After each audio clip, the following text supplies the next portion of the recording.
Hey everyone, and welcome back to Mail Time. I guess I can do it like this. I am one of your hosts, Chesh, and of course with me is my co-host, Sam. How you doing? Because technically you're my co-host. That's how this works. This is your place. They're your cards. I'm just along for the ride and recurring guest.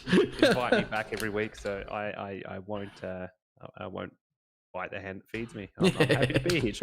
So we're I'm just going to move this a little bit, but we're a little bit light on eBay purchases. And we probably will be for the next couple of weeks, considering what we've purchased from eBay. There'll be a backlog. there'll be a bit of a backlog, and I'm trying to figure out how we're going to do that, because in all honesty, the stuff that I've got coming, I need to open as fast as I can, and grade and flip whatever I can. Oh, that's true. Yeah. Time is of the essence of this one, so we might still be continuing with the live stuff. We just might be doing it a little bit more frequently for the next couple of weeks. That's cool. Yeah. And then I'll be uploading it as VODs to YouTube on a weekly basis anyway. Yeah. What about the 90s stuff? That doesn't matter. We can do that whenever, right? That's exactly what I'm talking about. Gotcha. Yeah, so basically what's going on is that we just want to make sure that we have everything in place. It's a hard one to talk about, because I think I just need to tell everyone what's going on. So to start with, I had some communication with a very cool eBayer called Cajon. Or Cone. Watching on Twitch, that's fine. Sharky's not going to make it tonight. And I managed to get a box of 1990 basketball flair down from $140 for a box to just $120. Yeah, bargain. All right, so $120 with $12.95 postage. It was sent out today. That is like 500 cards in that box. It's a 36-pack box. Oh yeah, the quantity in those is absolutely astounding compared to what we open these days. Exactly. Now there's some really great Jordan cards in there, and of course our boy Sam's PC, which I know that you already have a copy of the rookie for Sheldon Kemp, and that's fine. I believe I do. Half my PC is at my dad's place, which of course there's the military separating me and him at the moment. So we're in the country and he's down on the peninsula. So I haven't been able to examine my PC for ages. Right. I'm fairly certain I've got a Fleer 90 RC. If I get good enough camps, I'm probably going to grade them anyway. We're looking for 9s and 10s. So the Jordans, there's a particular Jordan, and I don't know if I can bring it up on my phone without disconnecting the call, to be honest. But there's this particular All-Star Jordan, which was an icon for me when I was collecting. It's a very iconic card back then. Raw, it was about $20 to $50. Now it's the same. It's about $20 to $50 raw. Oh, that's half the box. Back then, we didn't have grading, right? So like now if you get it graded, it's anywhere between $100 and $300, right? If you get a 10. I'm just looking at the base as well, so that's pretty impressive. Yeah, there's a lot of stuff that comes out of the box, like base stuff that's all right, that flips okay, but the Jordans are the main thing. And I've been looking at a lot of box openings and stuff, and as long as we can get a good couple of them, then we'll be shivvy. Yeah, and that's the sheer joy. What I say, there's so much quantity in these boxes. Hey Sharky, I see ya. And Sniz. The nostalgia is the biggest thing as well. As in, I would have been exactly 1 year old when this came out. But I still got my hands on heaps of this, Fleer 90 when I was like mid-90s. I was a kid, and that's it. Like, have a bunch of it. It was in abundance. I remember in the mid-90s, I was picking up boxes of this between $20 and $30 and flipping the boxes. I was literally buying them by the pallet, not opening them. I was literally just flipping packets. Oh, entrepreneur. Yeah. Well, that's what I was doing when I was a kid. I was working my own basketball stall at a PCYC.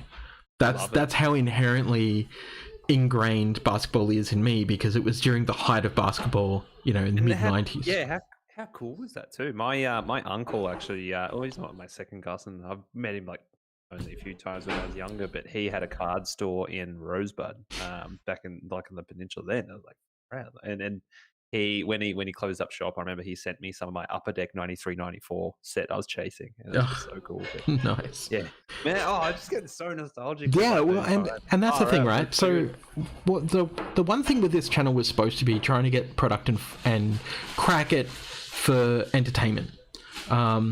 It was never really like trying to profit that way is ridiculous. You'll never be able to do it.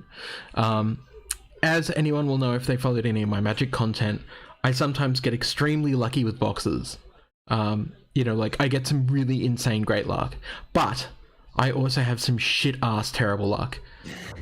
Such as the mystery box. The mystery booster box was horrible. Although I did get my foil Mist Holo Griffin, so that's coming up in the food chain deck.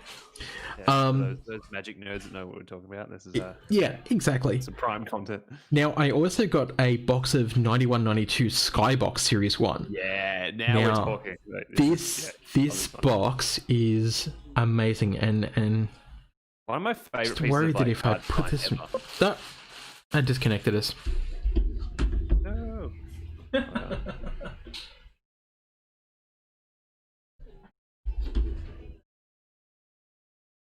Sorry, everyone. 1 second. Will I figure this out? Yeah, because I'm Wi-Fi.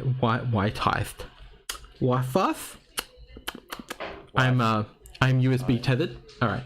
Doesn't look like it disconnected. I think we're still going. Hey, Stacey, how you doing? The crazy mid-90s. See, Stacey Bog gets it. Stacey is a pinball wizard that I met a while back. It's actually been years now. I didn't actually know that Stacey was into pinballs. We originally met because of board games.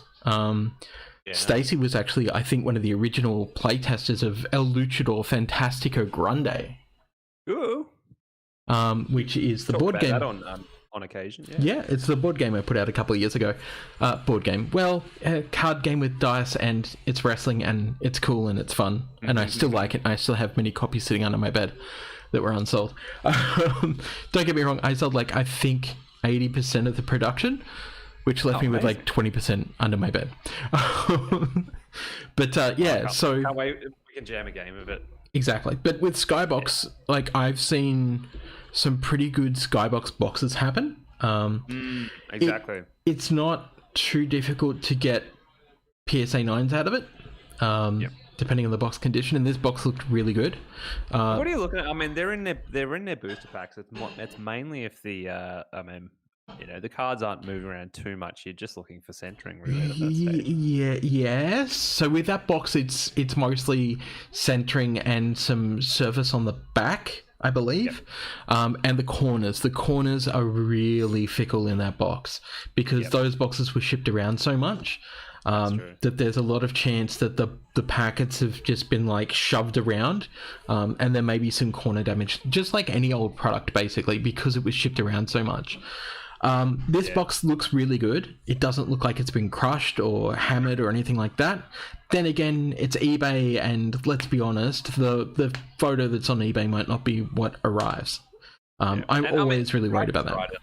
I think the price is right on that one anyway, so for risk or whatever. And like you say, the floor of that is a whole bunch of fun, and opening that and an absolute nostalgia fest. But what I was going to say about we've got, my brother got me a box of Skybox 90, I think it was. 1991 1 year for my birthday, and we just ripped that, and it was so much fun. Comparing that to 91, 92, where you've got, of course the original one was the gold border one, but you have those pronounced borders. You can really tell if that's off or not. You know what I mean? In the alignment. Is that such a factor? Do the grading services really? They're able to tell anyway without such a visual cue anyway. So it's more you'll know straight away if it's out of line if the card design has a distinct. Well, see, here's the thing. That's exactly it. you'll be able to tell if the card itself has a particular frame, and how closely that matches up. With the Skybox ones, because they don't have card frames, because they're like free-floating picture, it's a lot harder to tell. Even looking at the back, generally speaking, it's actually harder to tell, but you should be able to get a good view. Yeah, I mean, this comes up in related to what I actually do in design, which is if you draw such a pronounced frame or border so close to the edge, you're going to know if it just points so much attention and puts so much pressure on the printers to print it and guillotine it properly, or else you'll know straight away. Whereas if it's a free floating, it's not that easy to see. Exactly. So the point here is that if you want to watch us open stuff live, make sure you're following us on Twitch here at Chesh Breaks, because again, we're going to go live here, and then I'm going to be uploading it to YouTube probably on a weekly basis, and maybe letting the backlog log up a little bit, and we can drop it in between mail days or whatever we're doing, or we might even just skip a mail day here and there and do like a second box opening or something like that, because not only do we have those coming, I actually have 5 different things coming. So the first one is we have 2 blasters of Chronicles coming in, and that'll be coming with a business card. I can't remember who I bought those off, but I bought those at about $160 each, but they will be coming in. They have some price considering, isn't it? Yeah, exactly. The blasters in Australia, once they landed at retail, they landed at about $40 and sold out straight away. Dang. So the problem here is that retailers got to them before anyone else could. A lot of people had to go without. And you've probably, if you in any of the basketball groups, you would have seen this with like resellers selling like blasters and stuff all over the place. Yeah, it's a problem. It's nothing we can do about it. I don't want to buy off resellers. There is something that I've got coming off a reseller, thanks to Sharky, which is I do also have an Illusions blaster coming. That'll be in 4 weeks. So most of the product will be coming in probably this week or next week. I have another lot of mail time coming in, which I obviously can't talk about because it's single cards, which we'll do in a second. As well as I have a box of MLB Prism. Yeah, spanning sports now. This is great. Yeah. And we also have, that's a blaster box of Prism, by the way, Prism MLB. And I know nothing about baseball at all. I was going to say cricket with a weird bat. Yeah, exactly. But we're going to do it anyway. We're going to crack it. We're going to see what comes out of it. I'm going to try and educate myself at least a little bit to know if we crack something good or not. Hey man, they got a Seattle team, so that's one step. So you're all in. Excellent. And something else that we bought, which is near and dear to my heart, is a blaster box of, I think, it was 2019 Road to WrestleMania. Nice. Let me double check that blaster because it actually might be 2020, but I'm pretty sure it was a 2019 because I was reading on the insert list that it had Jeff Hardy on the inserts, and the base cards have Jeff Hardy and Matt Hardy separately, mind you. Oh, that's what got you. Yeah, this is one too. Like, yeah, there it is. Really cool because you can educate me in this. Exactly. Well, sort of. I mean, I haven't watched wrestling in about a year, but yeah, 2020 Topps WWE Road to WrestleMania Blaster. Both of those are coming from the traders. So the traders.com, I think it is, or .com.au. Both super reasonable prices compared to what we're paying for basketball cards. And also compared to other places as well. I was looking around. That blaster is going for about $90. So that's the traders.com.au. If you want like wrestling stuff, definitely hit them up. They do have some other stuff for wrestling as well. I want that. Yeah, you do. So yeah, like it's going to be a fun time. We've got heaps of stuff in store. But from right now, because I have nachos that'll be going in the oven soon, we should probably do this mail time. And I've got a steak to cook on the barbecue very shortly. So wrap it up, Chesh. Before our other halves kill us. There is one Skybox 91-92 card that we will hit. I know, no doubt we will. But I do not have this one, and I love it. It's the Gary Payton rookie. importantly, Gary Payton wore number 2 very rarely. Like, it was his rookie season, I'm pretty sure. And it just looks so cool because 2 is one of my favorite numbers on a jersey. And, you like your Kawhi thing, of course. I'm a massive Kawhi fan. Yeah, exactly. Number 2 is just cool. It's like my mum's birthday. Like, this is another thing I get really funny into basketball, about like jersey numbers and what they mean, which is really fun. So, yeah, love it. Gary Payton, absolute dude. So. Cool. So let's start by calling out a dickhead on eBay. Now, do you remember when I said I wasn't going to call out anyone on eBay unless something happened? Exactly. Well, Emon, you're a dickhead. If you've been watching on Instagram, it's been fun to watch this, actually. So you'll notice that these are in top loaders because I put them in top loaders. So you can't tell, and you won't be able to see it on camera, but this base Carson has a very bent corner here. And it's mosaic, so I gave the guy negative feedback and left it at that. I wasn't going to get a refund because I'm just like, nah, that's too much effort. He, of course, then hit me back going, hey, bro, why'd you give me negative feedback? If you had contacted me, I would have just refunded you. And I said, dude, you sent this. I paid you $5 for postage, and you sent this no top loader. Like, what are you expecting? Like, cause and effect, buddy.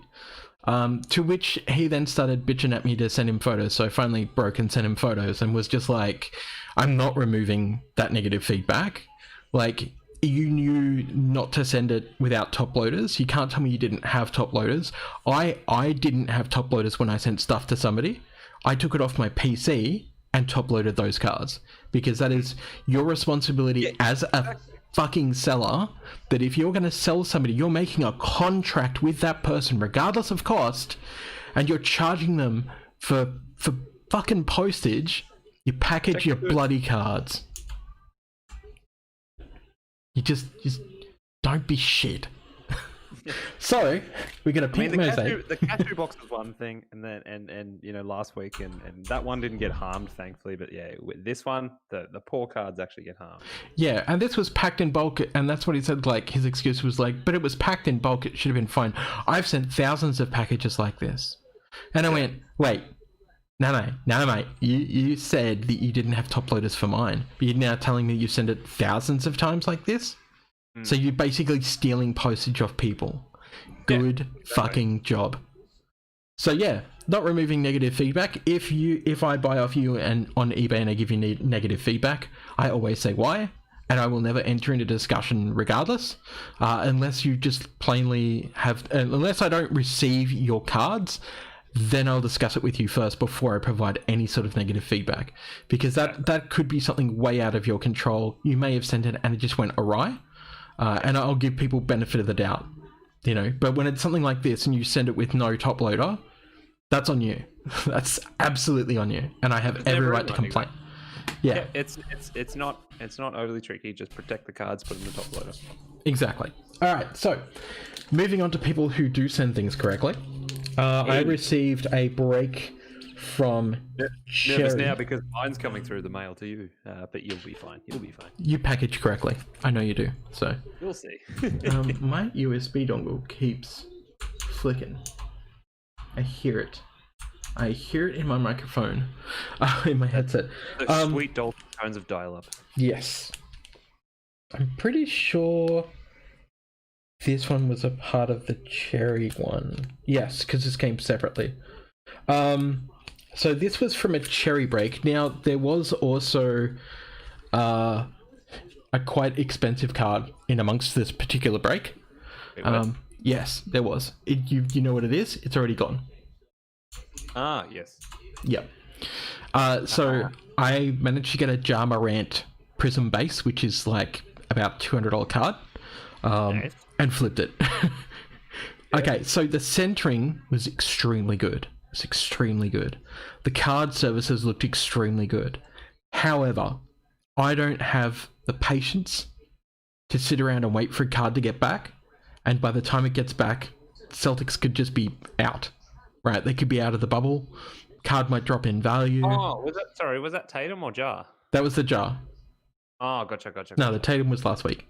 I was like, you're talking about Celtics. I was like, oh, what about Grizzlies? But yeah. I meant Grizzlies. Yeah, gotcha. But yeah, that was just something that I was like, all right, well, I'm just gonna flip it. And obviously I've used it on like the 90s boxes, so I think that's fine. Yeah, like one card for 2 boxes, that's fine. One card for 2 boxes, exactly. Like, and this is the thing with sports card collecting, right? You're gonna collect your PC, you're gonna do what you want, and if you can flip something and buy more things to like bust open because it's fun, by all means. You know, I think things have a fun metric too when we talk about like there's cost is a thing, time is a cost as well, that kind of thing. If you really want to, you know, we hardly quantify it that way, you know, often, but so doing breaks with Cherry, one of them was obviously Boston. So I got my Carson Edwards mosaic. There was a few Boston, wasn't it? There was, yeah.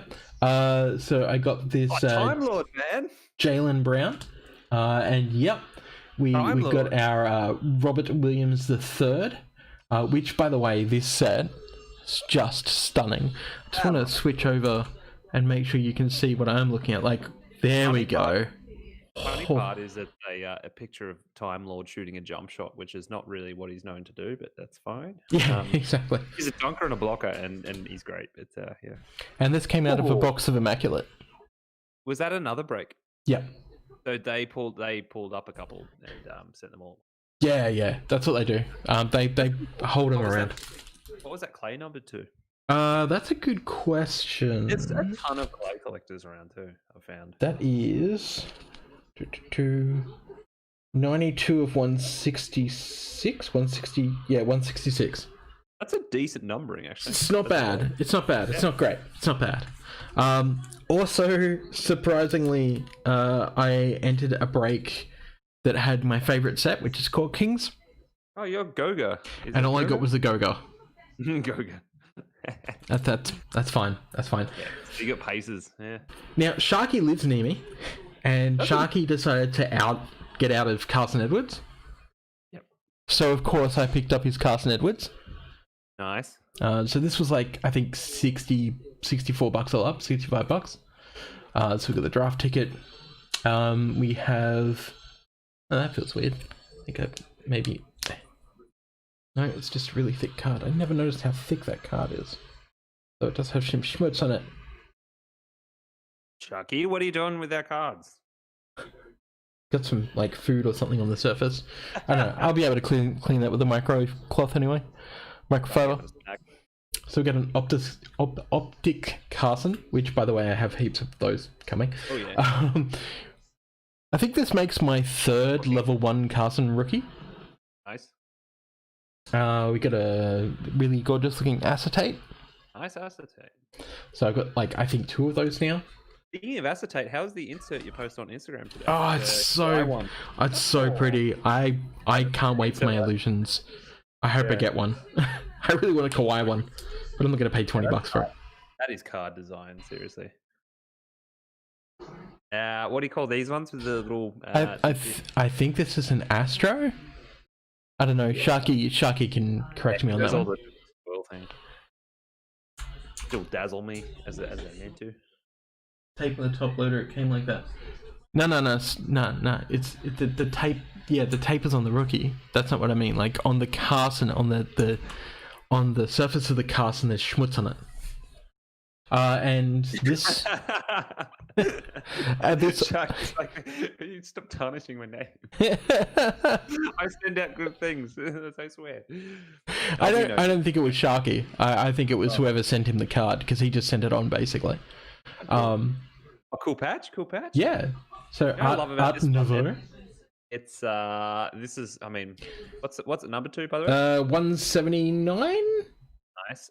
The patch looks like a 4-leaf clover, so you've got the Celtics crossover there. That's kind of cool. Yep. You know, I mean, we had this conversation, but patches, autos, you know, don't always mean what they did, you know, used to mean to people. But no, exactly. I love a patch. I adore a patch. So that's cool. And look at him slinging around the RC badge everywhere. Putting it on everything. Just put it on everything now. Everything's a rookie card. No, it's not. Stop it. Yeah. Just because it has the RC patch doesn't mean it's an actual rookie card. Stop it. In a newspaper as a rookie card. No, it's not. Astro Belief. You watched Yeah. basketball today, Josh? No, because here's the thing. To continue watching in the app, it's going to cost me $50 a month. Yeah. I haven't done that. I just Hey NBA, fuck you. Like I just watch some highlights and box scores and read them that way, like the Matrix. But Jamal Murray has just been absolutely 50-point game. He is Dame Lillarding on another stratosphere. He's the new Dame time. It's far out. He hit a record that is 140 something points in 3 games, which is only rivaling Jerry West and Michael Jordan, which is not to mention they're 3-3 now against the Jazz. What a series. Love the Nuggies so much. Love the Jazz for that matter. Jingles, Donnie. But yeah, Donovan Mitchell has just been dueling him, and he had 40 something points. It was just absurd. So that was cool. And then Marcus Morris doing Marcus Morris things and hitting Luka. All Luka fans and everyone with Luka hardware right now, it's like just completely collectively groaning. Like, what? How dare you touch the golden boy? You should have seen it. Marcus Morris. Head case that dude, seriously. Teams that have him usually love him and go, yeah, he's a rugged, hardworking player, all that crap. And it's like you saw they went into a tussle when they kind of like got some arms locked when Luka went for a layup, and then of course there was the we're that I can't stand down, and then the second hit on Luka's face that was intentional. You need slow mo. Yeah, he meant that. He meant to hit him really hard across the face. So scary stuff. It's dangerous. I know. I think Luka's okay, but yeah, of course Marcus Morris was ejected. So. But if you believe the hype, it was all so soft. What a soft ejection! Like, no, it wasn't. Like, you're gonna punch somebody in the face. That's not a soft ejection. That's like. Like I did. Just put it on slow mo. Look at his face.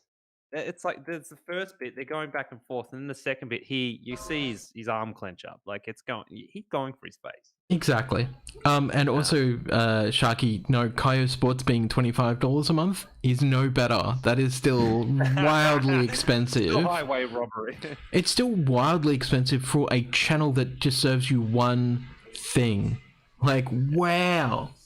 I don't want to promote. Sharky, don't worry about the card. You didn't know. It's just a base card anyway. For a while, but there was some stream sites going around that were places.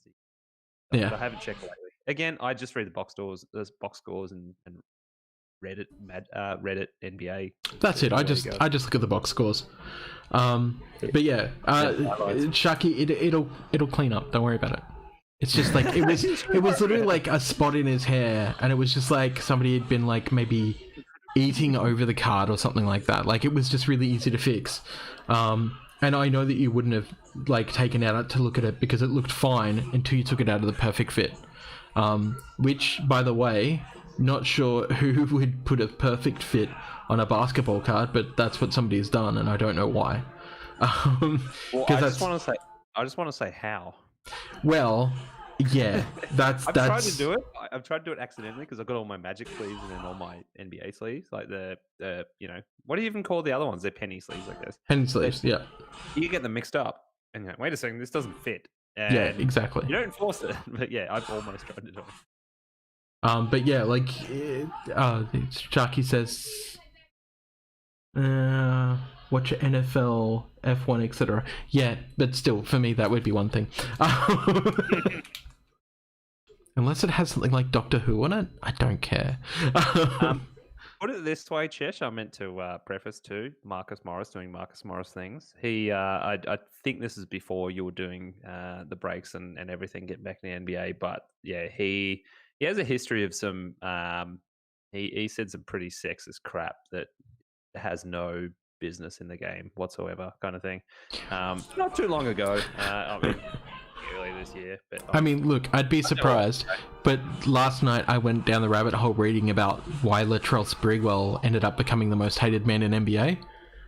Yeah. And I was like, you tried to kill your coach and choked him out? Cool. And then you choked out like a 20-something-year-old you were having sex with on your big, expensive yacht, and you countersued and won somehow? Cool. Oh, and then your massive, shitty yacht that you had to that you got evicted from because you weren't paying, the mortgage payments on your yacht. And the same with your $1.6 million mansion. Where did all your money go, Littrell? What the fuck did you do? The Infinity there. But, I will recommend watch ESPN 30 for 30 is always really good. But there's the one particular one I always recommend to everyone, but it's just called Broke. And they talk about how, the culture of being a sports star. It's very hard not to go broke. An overwhelming number of people that make that kind of money being a sports star and the culture around it. How on earth do you keep your money, not from being spent essentially? And then especially that most people or most players only last in the league for a few years. Just kill your partner and get away with it. Isn't that how it worked for OJ Simpson?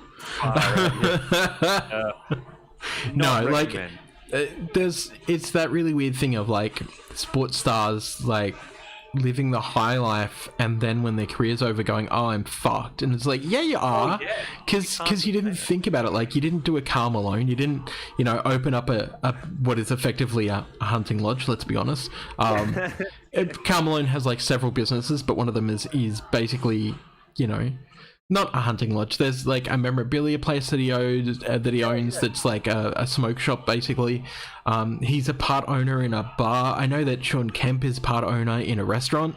There's heaps of those stories, and I love those so much about, as in like Jose Calderon, his, I don't even know if he's still technically in the league. Anyway, played for the Raptors for years. He's got a ham farm, famously. That's really funny.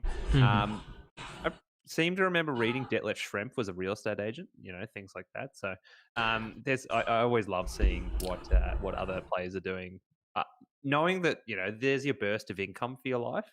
What do you do then? And how do you keep using that or make it sustainable rather than the other thing too? Athlete diet, all that stuff. You do get the overweight thing too. What overweight thing? Oh, as in, what are you trying to say? No, it's some people talking about that kind of thing. You're keeping like a I don't know what the kind of diet is, but essentially, like once you're not doing a training regime, like you're still probably intaking the same amount of calories, but your output, your energy use is far lower. So I was about to joke about Sean Kemp on the Magic, and just love Sean Kemp, but he got huge. He really did. So. But yes. There you go, Sharky. thetraders.com.au is where you can find those wrestling boxes. You're welcome. Nice. Definitely like grab yourself some boxes, get your camera out, like, Sharky into wrestling too. Yeah. Make a video of it and just upload it to the cloud for me and I'll chuck it on my site. I'll chuck it on my site. Yeah, on my site, on my YouTubes. I'm always keen to have like people submit stuff. You'll always get full credit. Throw me socials and whatever. Like if you're an amateur YouTuber and you wanna like lend yourself to the channel, like I'm more than willing to like chuck your stuff up and be like, you can find this person here, because I don't get paid to do this shit. So what is not an amateur, YouTuber? Exactly, I'm an amateur. Like I'm probably more amateur than most people listening. I'm cool with it. Chesh taught me. It's like anyone can do whatever they want on the internet. Exactly. So I guess now I need to sort this out because that Art Nouveau, I actually have another one coming. Just to spoil mail time a little bit. I guess all this other stuff that's not my PC I don't need, so I can get rid of the Gogo and stuff. And so just to recap, the PC really kind of just encompasses Carson Edwards.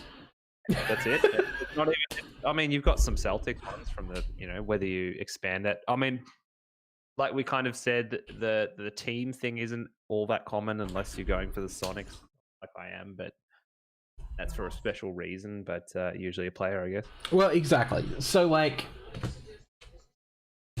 just because there's too much to collect if you go for a team, Exactly. I mean, that's Carson Edwards right there, right? Yeah. That is... And I'll move it back a little bit so you can see the bottom of the stack, but that's all Carson Edwards stuff, right? There's the 3 De'Aaron Fox that I picked up because I was like, De'Aaron Fox is a great player.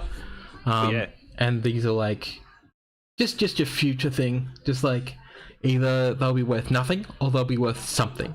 But either way, at $12 a pop, like I wasn't going to complain, right? Totally, he's promising. Yeah, you know, and he's the what they need to go somewhere as the Kings that are always devoid of success. It seems.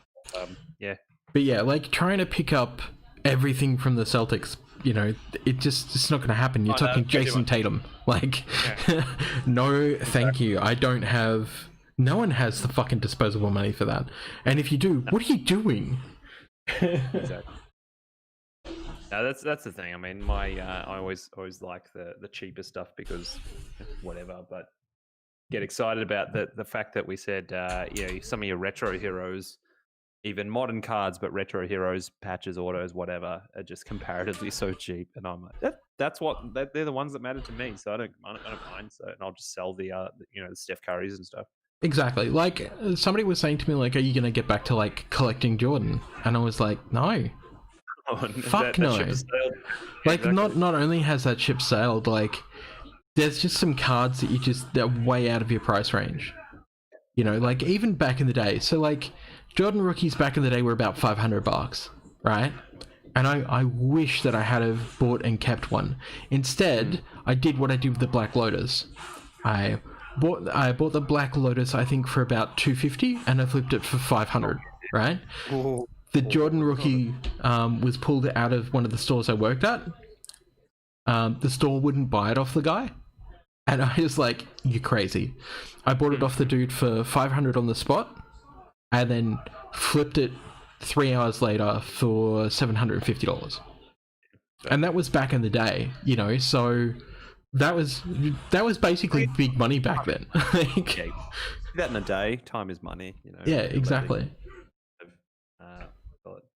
Cultivate or whatever. So, especially when you compare it to now, like, do I regret it? Absolutely. Like, look at how much Jordan rookie is worth now. Did we know back in the day? No one did. Like, and that's the point. Like, you can't feel bad about it because you didn't know that something was going to be worth the amount of money that it's worth today. There's no way to know that. The other part that kind of hinged back to what we were saying before was that if you really boil all this down to how much time you're spending and how much money you're making on the side or whatever, it's not worth it. Like, go do something else. If that's the way you're looking at it, there's got to be an element of fun that you're trading in there, because otherwise, why would you be packaging, stuff up all Sunday afternoon kind of thing? So, there's definitely time you put into it, and you've got to be enjoying it to do so. So that's the whole reason it's a hobby. So exactly, and that's the thing I was discussing before about the old boxes that I'm going to start trying to buy when I can. And the reason solely is to do exactly what we're doing now, but doing it with boxes. So we're going to be like going on the Jordan hunt because it's fun. Because collecting is fun. Because doing it this way is a lot of fun. And I love cracking boosters. The factor that, a few people have said they'll dry up, whatever. But yeah, and they will eventually. Absolutely. It's amazing right now for how much fun you get out of it. I mean, I've spent a lot more on Magic cards to be a little bit disappointed. So the other thing is, like, how much more room to move do Michael Jordan cards have, right? Because you'd imagine that I mean, there might not be a ceiling. Look at the Mike Trout card that just sold for like, what, 3 million, 3.5 million or whatever it was. When you think about the implication of a well that is drying up, boxes aren't going to be around forever. The second time that these cards jump is probably going to be when Michael Jordan dies, which he's going to do eventually because we all are.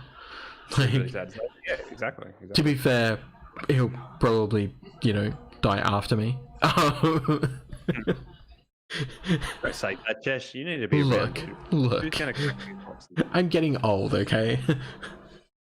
But the point here is that, life's too short to be hung up on regret, and it's just like, I want to open boxes. I like opening booster packs. I like cracking cards. I like, having a realistic goal when it comes to a box.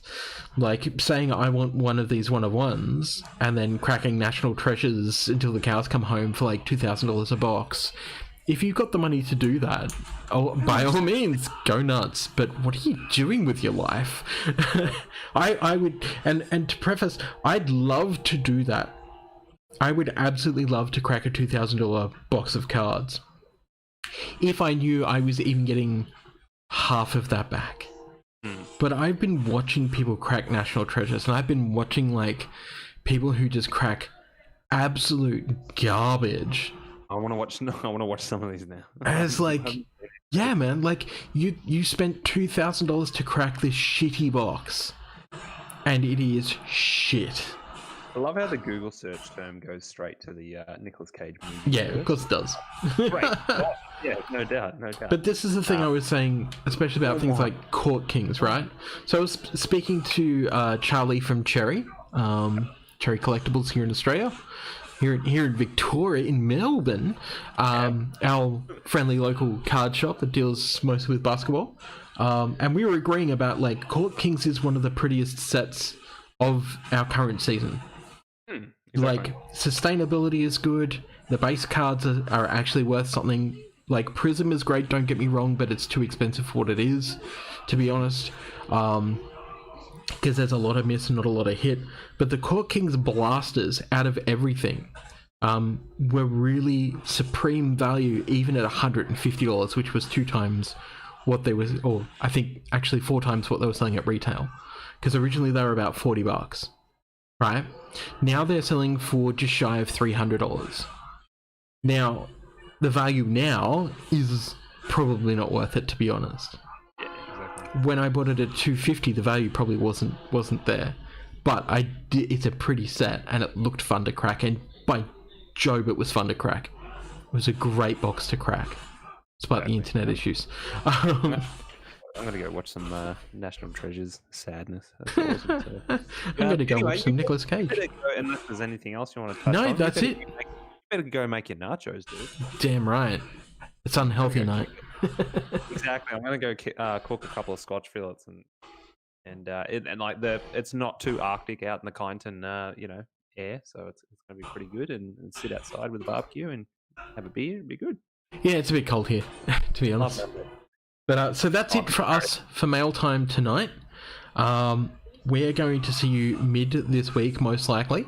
Probably Wednesday, maybe Friday.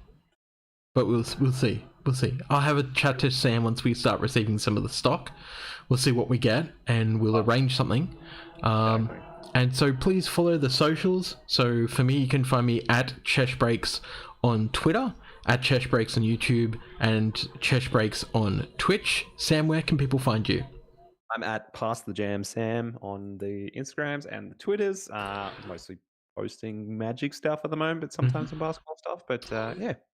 Oh yeah, and also follow me on Instagram, which is Chesh Breaks, because you can watch my Chesh talks that I do like 4 times a week.